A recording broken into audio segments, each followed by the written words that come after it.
Hey, viewers and viewers, my name is General Red Strategist and welcome back to Sir You're Being Hunted. I've forgotten what episode number this is, but Phil's joining me via Skype, so we don't care about the number, do we, Phil? We are here again for Yes. another So You're Being Hunted episode of Luxuriousness. Luxuriousness, eh? Ooh.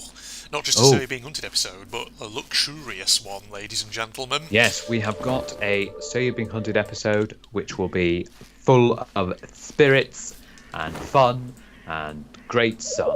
Well, it's quite sunny today. It is quite sunny. We've got really nice weather, haven't we? Yeah, we have indeed. And I'm sat indoors playing video games. Yes, that's the true gamer, isn't it? It is Even indeed. if it's beautiful weather outside, you stay in and you play games. Yeah, indeed. So last episode I failed at a challenge, but I'll have to try that again sometime.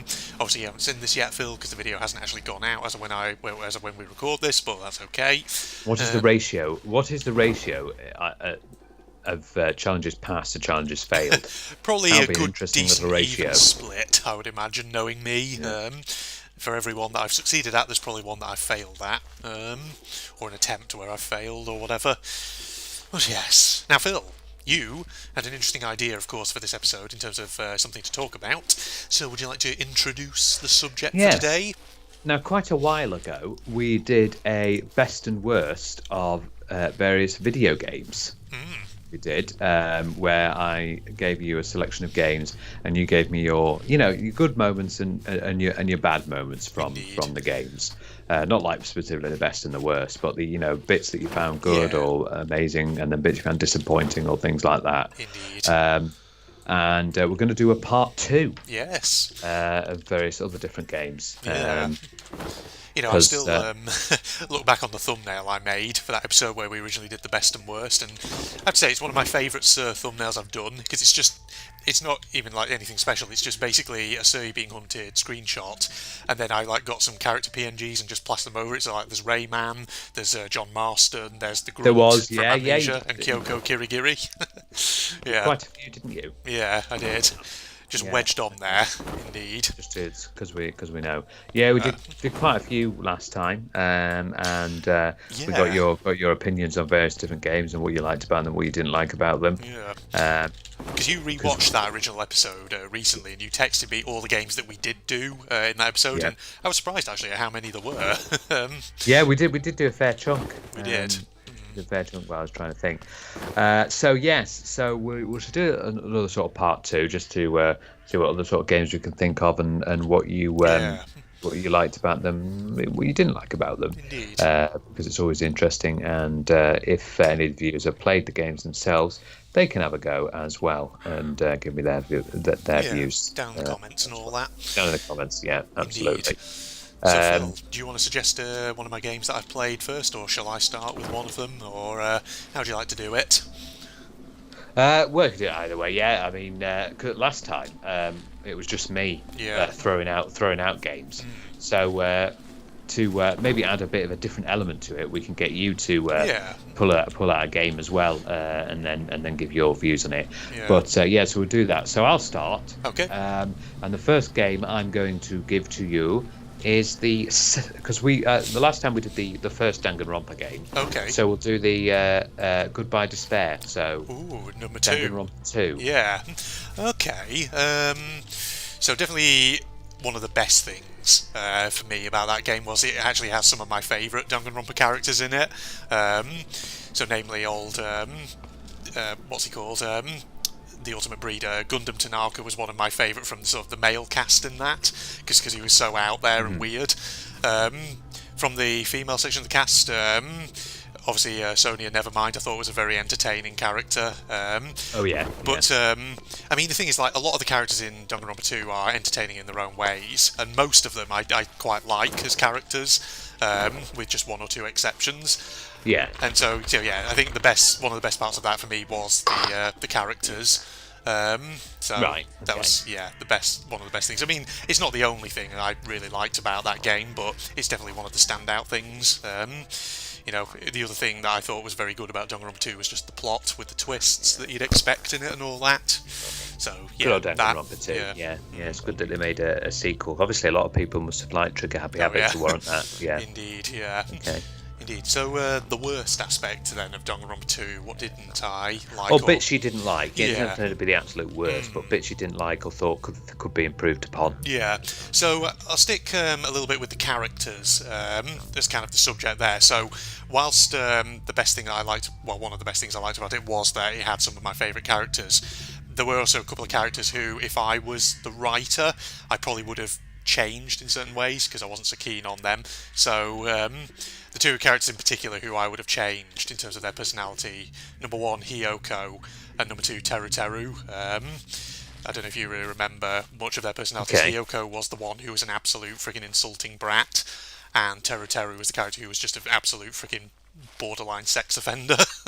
Oh dear. Oh Yes. God. Yeah. So I can see why straight away. yeah, I feel like in a lot of games from sort of like whether they're based on anime or whether they're kind of anime style, there's always like that one character who is just an absolute perv to the nth degree, and it's an archetype which sometimes can get a bit tiring, and you do think, okay, try something a bit different.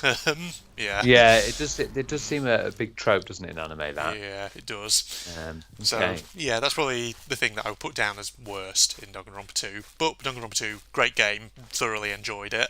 I would probably not hesitate to say probably, dare I say, my favourite game of the franchise. Okay. Potentially. Yeah. That's cool. That's quite holding it in high regard, that one. Yeah. Indeed. Right, okay. So you pull a game for yourself. Okay, I'll go for an easy one, one that I've been playing at the moment, which I definitely have thoughts on. Let's talk about Silvio. So, if you're not aware, of course, I've been playing through Silvio at the moment on the channel. So that's basically a sort of atmospheric horror game. And it's a game that it's a horror game. There's no jump scares in it, nothing like that. No like big sort of monster chases. Yeah. But it's one of those games which purely relies on atmosphere. And the thing that probably for me is the best about it, which I really, really like, is just the sort of the EVP gimmick that it is basically built around. The idea of like listening to ghosts and like recording their voices and then having to like unscramble the things they're saying. Stuff like that. I just think it's a really neat little concept, and it's well worth a watch, just for that alone, because it's really like spooky when you start picking up the sounds of a ghost trying to communicate. You record it, and then when you unscramble the noises, you realise it's saying something really macabre, like "they burned me alive" or something like that. So it's like really that's creepy. good when it's good little concept, that, isn't it? It is, yeah. Indeed. So that's probably like the best thing about it. The worst thing about it, admittedly, given that it's a 2015 indie game made on Unity, it is, graphically speaking, a bit rough around the edges. Okay. So Yeah. it's one of those things which could have benefited if the dev had just spent a little bit more time polishing aspects of things like the visuals and things like that. But still, overall, it's a game that I am enjoying, and I'm, as when we record this, there's only one more episode of it to actually go out on the channel before I finished it. Okay. So yeah, it's worth a watch if you haven't already been watching it Yes, so definitely far. get in there if you haven't. Okay, that's another little game. Yeah. Right. I think for the next one, should we do Spyro? Spyro. Oh yeah. Yeah. Must not have done that Spyro. one. Yeah, because actually I wouldn't have finished Spyro by the time we did that original Best and Worst. No, I don't think would you'd I? even start, but you didn't even start it by that Wow. one. Yeah. So Spyro. I mean, there's several things I could say for the best aspect of that, but I think probably the big sort of standout thing for me in Spyro was just how utterly colourful the visuals were. They really sort of pop out at you, because obviously this is Spyro Reignited, so it's remastered, so it looks absolutely gorgeous. So that's definitely something that really stood out from the Reignited trilogy for me. And that, and the fact that obviously the gameplay was, fairly sort of solid, smooth. One of the little things which was useful in the Reignited one was when you do your fire breath, it actually burns the grass. Yeah, bit of attention to detail, indeed. Oh, big time. So yeah, it's definitely those things about Spyro which make the Reignited trilogy just really, really good, and well worth a watch if you haven't watched my playthrough of it. Bear in mind it's a big playthrough because obviously it's the 3 original games. Yeah, it's all of the 3 games. Indeed. So worst aspect, or something I wasn't so keen on. Probably the fact that obviously because it's 3 games packaged into one. as you can imagine, the gameplay, can get a bit repetitive after a while, where it's basically sort of running around, picking up your gems, picking up collectibles in the area. Fortunately, the devs do mix it up a little bit with some levels where they might have you doing like vehicle sections and things like that.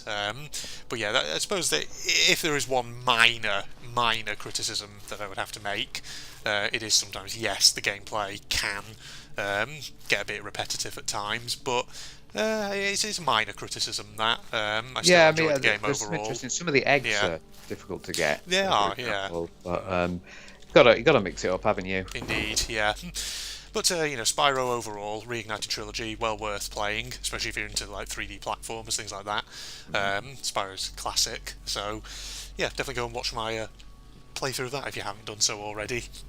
Indeed. There we go. So that's Yeah. Spyro. Right. Spyro. Have you got one to pick out? Let's go with another one that I've actually played fairly recently. We'll talk about Call of Duty World at War. Right, So go ahead. probably, yes, of the few Call of Duty games I've played, probably my favourite one so far. So what I liked about it, apart from just the fact that obviously being slightly later than the originals, the graphics are a step up, but I just liked the gameplay of it, and I also liked the fact that a huge part of it was set in the Pacific Theatre, which obviously is a theatre of World War II, which I don't think there's a great many World War II shooters that have really done that before. So it just made for something a bit different, essentially. Yeah. I quite enjoyed it. Good old Call of Duty. Yeah. Yeah. Okay. Worst aspect, what would be something I would name about it that wasn't so good? I mean, partly I think the reason they did this was because they wanted to sort of call back to the original Call of Duty, but as you can imagine, like many other World War II FPSs, there are certain historical battles that it visits which are kind of a bit done to death. So namely, it did the usual like Stalingrad, stuff like that, which I know it's obviously a big battle of World War II and it's a good one to visit, but it is one of those that a lot of World War II FPS games, like I say, have visited. So it'd be interesting to see them just mix things up a little bit. So yeah, like I say, again, very minor criticism, not necessarily something that I disliked, more just a comment, Minor an criticism. observation. It's good that you have these minor ones, because sometimes you can have like a real furore with some games that really don't grab you, isn't it? Indeed. Okay. Now this one, I can't believe we didn't do it last time, because I know you enjoyed it a lot, and we talked a little bit about it, but we didn't really do it. So Raft.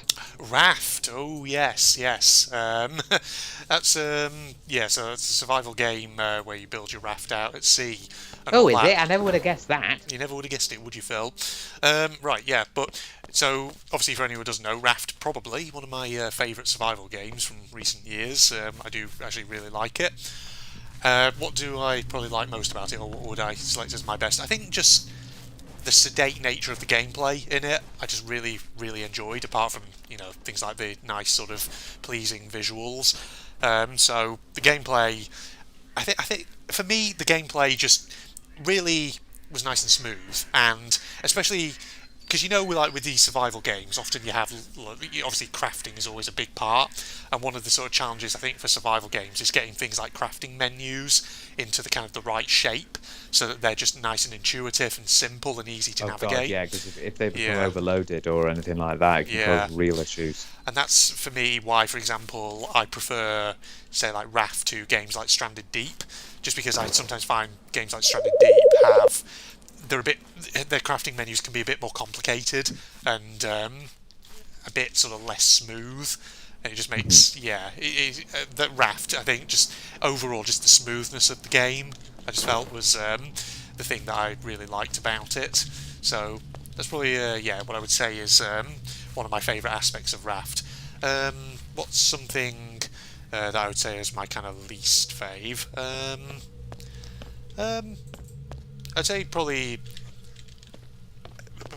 some of the fact that they tried to introduce like a couple of boss fights into it, which sort of worked, but I'm not sure really how necessary they necessarily were.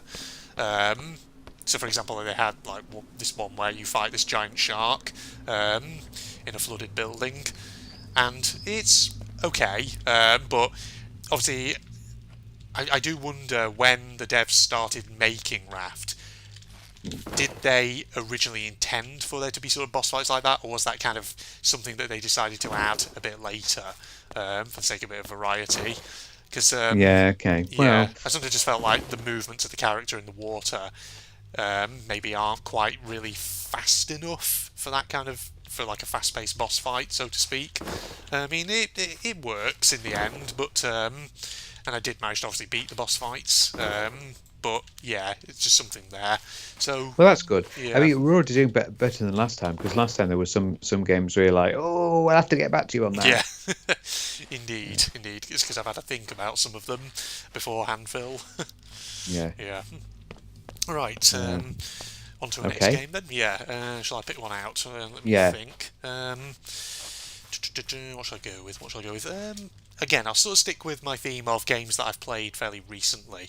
I'll talk about the last Chiller's Art horror game I played, the Radio Station, another sort of short one, which I had sort of definite thoughts on.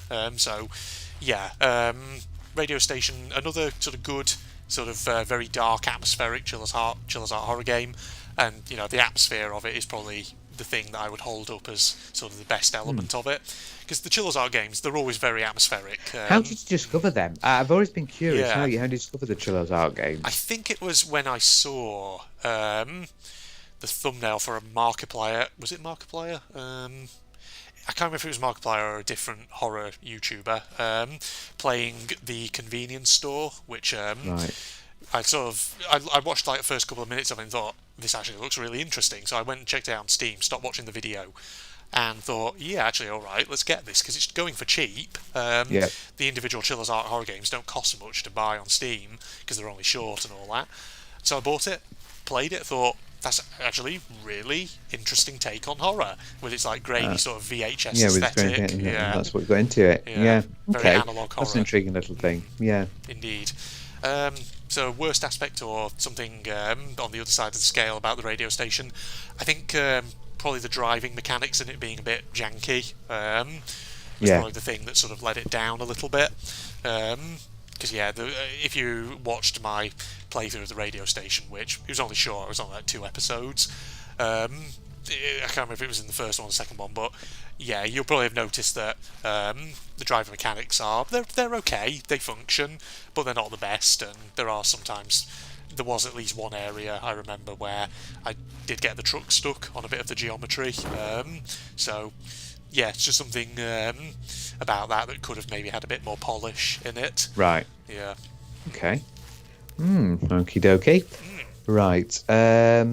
Let's think. Actually, we didn't do this one last time because I don't think you'd even started it. So we'll get your views. Wolfenstein 2, the new Colossus. Ooh, yes. I mean, definitely a good successor to the New Order. So what's probably the best thing about that? I mean, it's got to be like the gunplay, much like the New Order. It's just they really gave quite a good selection of weapons in that, and the fact that not only can you now dual wield, but you can also dual wield weapons of different types. Yeah, that was a big Yeah, thing, wasn't it? makes it In quite that fun. one. Yeah. So the gunplay definitely has got to be like one of the standout elements from Wolfenstein 2: The New Colossus. In terms of something on the other side of the scale, I think the plot compared to the New Order could have maybe had a bit more to it, but it's not that the plot is necessarily bad. I just think I think the big sort of thing that maybe people were expected to see was the actual revolution in the US itself, but it didn't really so much show that as it did just the build up to it. So maybe they could have Yeah, done well, a it bit was. more on that, Yeah, I think it was potentially. just because they were just getting there and they were trying to defeat Yeah, the rest of the German forces. indeed. Yeah. So it would have been nice maybe to see the revolution actually go underway beyond Yeah. just obviously scenes in the credits, but yeah, I mean, still, overall, very good game. Well worth it if you like the newer Wolfenstein shooters. Okay, that's Yes. that one. Okay. One from me. Since I've mentioned driving mechanics, I can't remember actually. I don't think we mentioned a certain game that I played a while back on the channel, another horror game, Beware. Do you remember Beware, Phil? Oh God, yeah. Yeah, the driving Do horror remember game. taking over that one. Yeah, that was a strange one. That one. I Yeah. do remember that though. That is a game that people have asked me if I'd ever potentially go back to, because apparently if you subscribe to the developer's Patreon, you actually get a much more fleshed out version of it that has lots more content than the version I was playing. So that's Yeah. always something on Okay. my list, on my kind of radar, that something I may well do in the future. Um, so yeah, if anyone doesn't know, Beware was a horror game, but it's like a driving simulator horror game where it's like in some dark, horrible looking like Eastern European dystopian countryside. It's really, really quite unique. But the best thing I think definitely about that was just the general concept of it and the atmosphere, Yeah. because it's very dark, it's very grim, very oppressive, and I think it's just a very unique idea. Um, in terms of what would be sort of the quote unquote bad or the worst aspect of it, I'd probably say the fact that it is, from what I remember, it is very difficult. It is a very challenging game. It's not easy, so it's not really for kind of the casual gamer. Because the thing is, like, part of that game involves having to like lure out the enemy cars to try and pursue you, and then try and like lose them somewhere, so you then can like loop back around and trigger things that you need in order to progress the story. But actually, like losing them once they're on your tail is actually quite tough. 'Cause it's Yeah, I did notice that when I was watching it. I do remember. Indeed. It was quite an interesting one. But yeah, it was an interesting little thing. I do remember. Yeah. Indeed. So yeah, that was Beware, That was ladies and gents. Beware. Beware. Beware. That was also the tagline for Goosebumps, wasn't it? Oh, was it? Reader, Oh, yes. reader beware. You're in R.L. for a Starnes scare. books. Yeah, Indeed, good old indeed. Goosebumps. Right. Okay. How about another one that I'm surprised we didn't do last time, since you have done a bit. But Left 4 Dead 2. Ooh, yeah. Left 4 Dead 2. God, yeah. I mean, I think probably one of the things that I just really have found very enjoyable and quite entertaining about that game, since on the occasions. Oh, Jesus, little leg spike then. On the occasions when we've played it, is just the fact. Oh God, why am I getting leg spike? Just in case it needs to stabilise. Oh, there you go. Let me just jump cut, just in case that makes it stabilise. Okay, hopefully that makes it stabilise a bit. Yeah, as I say, in Left 4 Dead 2, I mean, I just like the fact that in that game, apart from the fact that obviously it's very fun with all the zombie shooting, I just like the fact God, that... and the hordes. Yeah, the it's hordes, just because you get massive hordes as well of the zombies. Yeah, Jesus, game. Calm down, please, game, whatever you're doing. As I said, yeah, so apart from obviously the gameplay itself, I think... oh, bloody hell. What is with the sudden lag spikes all of a sudden? What's going on with that? It's very weird. Don't know why it's Maybe it's the doing that. Monzel Sea Forts. That's a bit of a loading different in. get reference, ladies and gentlemen. Assuming the audio didn't just cut out then on Bandicam as it spiked like that. No. So Left 4 Dead, I just like the fact that you can mod things like the character models, things like that, because you end up with some very... entertaining matches where you have, like, for example, characters from, I don't know, like friggin' Mario or something fighting off zombie hordes. Yeah, Yes. that can be good, can't it? Yeah, just gives it endless waves of entertainingness. That's not even a word, but you know what I mean. Entertainingness. Yes, indeed. Game, if you could stop friggin' lag spiking, that would be very, very nice. Thank you very much.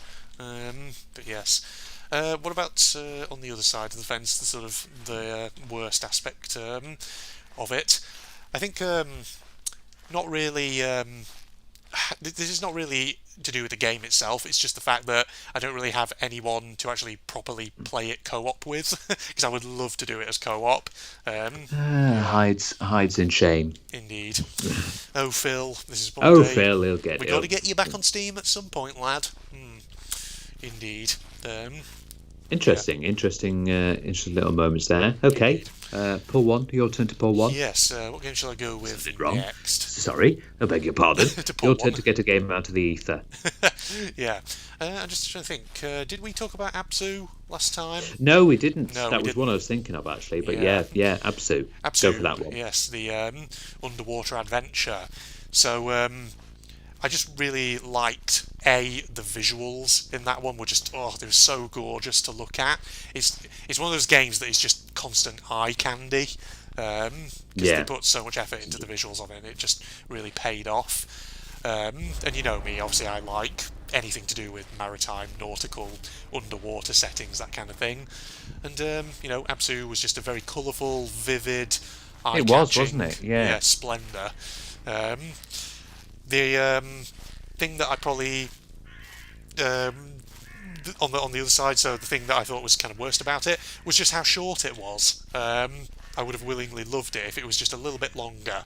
But And there I wasn't much guess the way in action, was there? no, it was mainly just sort of swimming around. You interact with a few things in the environment, and then the story kind of plays out. Um, but I think the gameplay is obviously quite minimalist, which I think is fine for what it's trying to do. But like I say, yeah, I would have been short, happy yeah. if there was maybe another section to it or something like that. Obviously, Well, this is without why it might be overstaying its interesting because welcome. there was there was a sort of sequel, wasn't there? Spiritual successor of the Pathless. Yeah, I suppose is like sort of similar to Absu. yeah, I've heard. indeed, indeed. Okay. Yeah.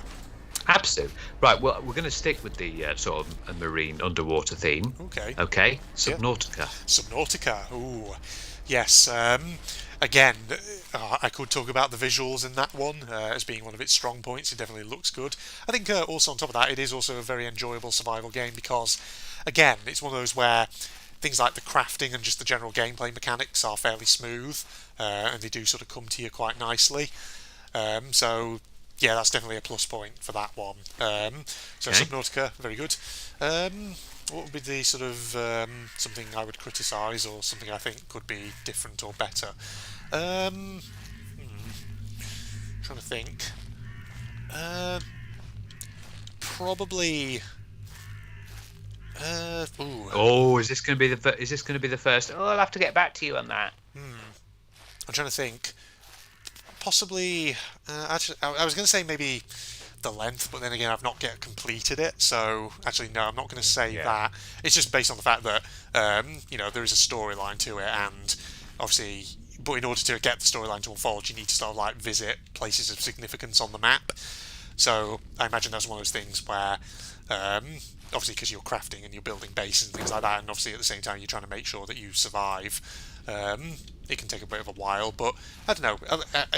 I'm reticent to sort of say that though, just because obviously, like I haven't completed the full game yet. Okay. Okay. But yeah, tentatively put that maybe as just a working answer Right, to that question. Right. Okay. So that's Subnautica. Subnautica. Did we talk about Stranded Deep last time? Yes. Yes, we did. Okay, so we've already talked about that one. We I was talked just I thinking, sent you yeah. the thing over. You should have Yeah, looked. no, I How should. I did rude. look. There's just so Honestly, many of them. some people. Yeah. I've just forgotten. That's all. Right, a game. Let's just think about maybe ones again that I've I played do know recently. one, but Well, another one that I'm surprised that we didn't do last time. okay. That Go you on. did quite a big series on. Ooh, all right. Don't Starve. Don't Starve. Okay, yeah. So Don't Starve. I mean, again, visuals definitely one of the strengths. It has a very unique look to it. Doesn't it? Yeah, a lot of people. It's got yeah. you know what look it's got. It's got the sort of look of Tim Burton-esque. I knew that was what you were going to say Nightmare because that's Before what, Christmas. Yeah. that's what a lot of people comment on. It's got a very Tim Burton-esque cartoon look to it, and that is probably what makes it so stand out. Just really, really good. On the sort of flip side, in terms of something that's challenging or can be a bit of an off-putter sometimes about it, it is quite a challenging survival game, and there can be times where you might have resource bottlenecks, things like that, where you're trying to search for a particular resource and you're like, oh shoot, I can't find this. Yeah. What's going on? And yeah, like any survival game, there can be moments like that where it might be a bit frustrating, but no, it's still a good one. I haven't played it in a long while though. Yeah, you it's haven't, like, have you? yeah, I bought the Reign of Giants and Shipwreck DLCs, but I've never actually played them. Never played. Oh. So maybe I'll have to do that. Whether that is, on my channel or just in my own time, who knows? Right. Yes. Okay. Yes, that's another one. Yeah, I've got some games actually now that I think about it I could talk about. Next one I think I'll talk about, Cry of Fear. Cry of Fear, which I that's a good played one. recently. Yeah. So yeah, horror game that I played recently. Very interesting story to it. Originally started life as a Half-Life 1 mod before eventually being turned into a standalone game. And definitely very spoopy, very scary. Has a very unique atmosphere to it. It's very dark. And yeah, like I say, there's a lot to it that is just very very good, and it is, like I say, overall a very good horror game. Something bad about it, or well, not necessarily bad, but certainly something which is worth kind of bearing in mind, because it is essentially a modified Source Engine game, because it was originally a mod for Half-Life 1. As you can imagine, the graphics are technically a bit dated, but I mean, I personally still thought for the game themselves and for the atmosphere they were going for, it actually kind of works. But I suppose that is maybe something, if I had to make a completely objective, neutral criticism, that might well be something I could point to. But having said that, I mean, I personally liked the graphics in it. I thought they were good, and like I say, that they did contribute to the atmosphere and they worked well for what the game was trying to do. So yeah, that. Okay. Indeed. Cry of Fear. Cry of Fear. Yes. Okay. What about this game, which will be interesting, since we have played, but we've never done it on the channel because we've never been able to get hold of it. But it was a little interesting one, and I know you used to love it. Is the first Lego Racers game? Oh, first Lego Racers. Now that's a childhood classic. That one. Yeah. Now I know you've gone into. Yeah. There's quite a number of Saving Hunted episodes where you on various different Lego things. I know, and you've mentioned Lego Racers a few times. There was the one where you talked about that video. Oh yeah. Where, Cadigarus, Lego games, You went in Lego Racers then. I think there was one where you talked about Lego Rock Raiders, but you talked about Lego Racers in that game. But yeah, so Lego Racers 1 then. Yeah, so I think what I kind of liked about that was just not only the fact that the racing mechanics are generally, fairly sort of smooth, with one or two minor exceptions, but also one thing I really liked about Lego Racers was the power-up system, the way it was implemented. Obviously, with not just the coloured bricks, each one sort of representing a different type of power-up, but the fact that you get the white power-up bricks to like improve them or make them more powerful. I remember that. Was nice and distinct and it really fits so well with the Lego theme. Yeah, so that. So many different Lego games, isn't there? Indeed, there are so many of them. Yeah. What was probably the worst aspect of it? I think probably the worst aspect of it was that. You'll remember this as well from when you were a kid, but circuits 4 to 6 were basically just repeats of circuits 1 to 3, except in reverse, which wasn't very imaginative. It was a bit lazy, that. Which is a real shame, in my opinion, because if you look at all the tracks and circuits in Lego Racers 1, they're based on Lego set themes from like the 1990s, early 2000s, so like Pirates, Islanders, Space, UFO, Johnny Thunder, things like this. And there were other themes of the 1990s and early 2000s that they could have used to make original racetracks. Like there was like a Ninjas theme in the 1990s. There was a Wild West one. Why didn't they do that? But no, they just decided to reverse the tracks. Aquazone. They could have like done a friggin' racetrack based on underwater that one, because I know some of the latest Mario Karts, the very latest Mario Karts, that there are elements where you go underwater. Indeed. I think Mario Kart 8 you go underwater. So they could have just been a bit more imaginative with that, and it makes me wonder, were they sort of, maybe the developers, that is, were they like under time pressure or something to get the game out, and they just ended up having to sort of rush the kind of circuits 3 to 6 out, and so that's why they just went for like these weird reverse racetracks, but with just a different champion. Is that why they did it? I don't know. Who knows?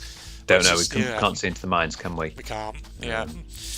What about What about? Do you remember the famous menu theme? Yes, I do. Yeah, it's a classic. It's one of those earworm tunes that gets into your head and it stays in there. Yeah, Good old Lego Racers 1. indeed. Oh, Yeah. it was a fun moment. It was a fun moment. Fun moment in childhood and all that. Yep. Did you say you had another on your mind? I was about to, yeah, I mean, since you mentioned Lego Rock Raiders, I don't think we did that one, did we? No, we didn't do that one. No, we didn't. So might as well talk about that since it's been mentioned. So Lego Rock Raiders. Although you did do a big episode on Lego Rock Raiders, yeah. for Sir, Yeah. where you went through what it was like and everything. But yeah. So I think the thing that I liked about that was just the general concept of it, and come to think of it, Rock Raiders, that's another theme of the late 90s that Lego did sets on, that they could have done a racetrack in Lego Racers based on that as well, like an underground one or something. But Yep, underground. Indeed. But yeah, Lego Rock Raiders, I think, had an interesting concept. So that was probably the thing I liked most about it.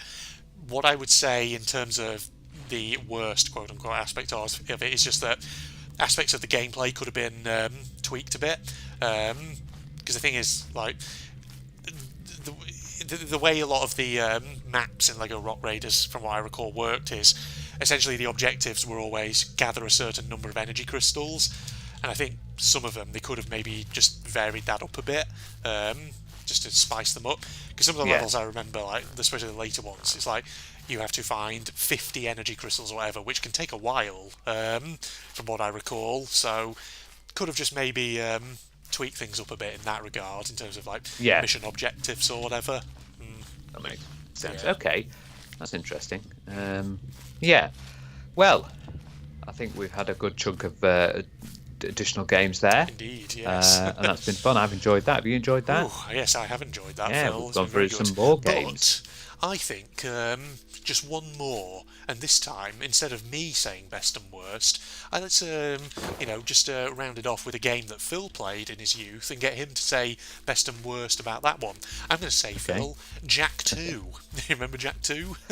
Okay, yeah. Oh God, I'm just trying to remember because I think I did play. I think I did play the full story, but it's been a hell of a long time since I did play it. Let's A hell give of a Phil long a challenge. time. Okay, so well, if I think actually that could be a good thing for a part 3 to switch it around and do games that I've done best and worst. But we'll end it with one from me just to say Jack 2. The best bits. It did have an interesting little storyline. I did enjoy the storyline on it, and the gameplay was good, especially the fact where you could, with the hover cars, you could go up and down. You could use them. There were different zones as well where you could fight, and the gunplay was really good because you could get different types of weapons that could then be upgraded into various different things, and had different style of attacks as well. Yeah, you could go and fight it. But yeah, that's definitely some good points there.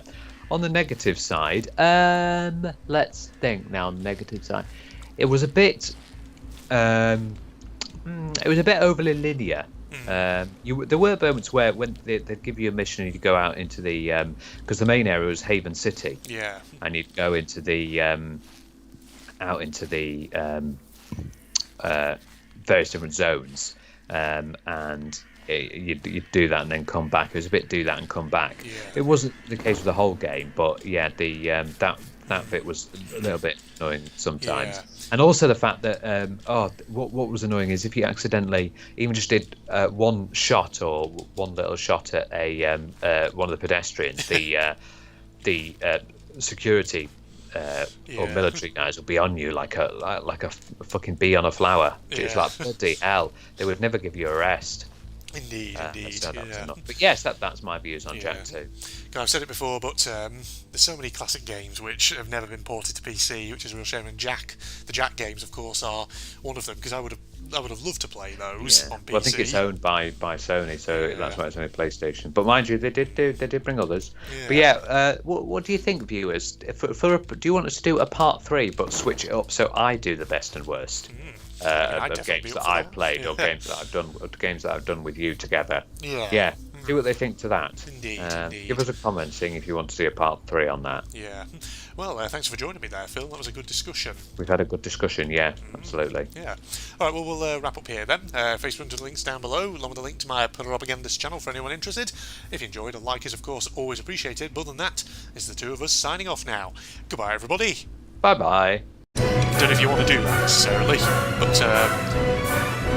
what's the deal here? Okay, that's pretty cool to look at. Don't get me wrong.